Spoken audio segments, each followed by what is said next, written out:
You're watching KRCG 13 live at sunrise with Dick Preston.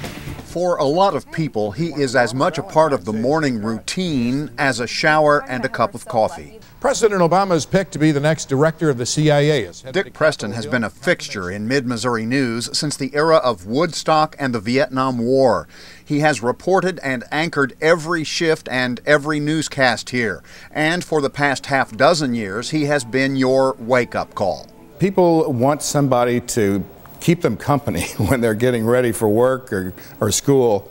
People consider you like their friend, I think, more so than if you do a different newscast. Richard Preston Kettenbrink is a child of the television age. In the 1950s, his family was among the first in their suburban St. Louis neighborhood to own a television. And I just told my parents one day, I said, I want to be on TV. An MU journalism school education taught Dick how to write news copy. A local radio job launched his career in broadcasting. When did you discover Channel 13? I was working at KTGR, and they told me that there was an opening here, but it wasn't in news, it was in production. Lee Gordon hired Dick to write commercial material and be a live, on-air announcer. I would go in the booth and say, KRCG TV, Jefferson City. Every half hour. Dick was called away to military active duty, and when he returned in 1970, KRCG put him in the news department.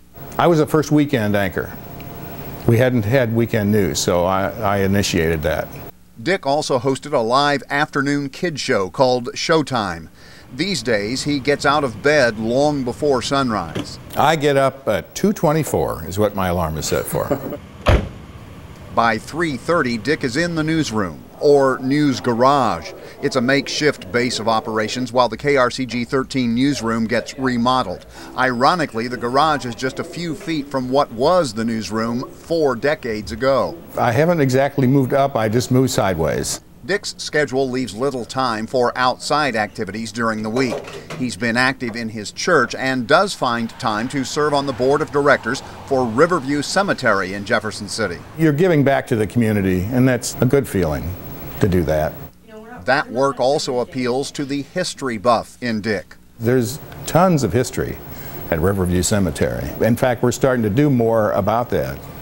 But it's his role as a newscaster that defines Dick Preston. He was there when life was documented with this, and he's still there as it gets documented with these.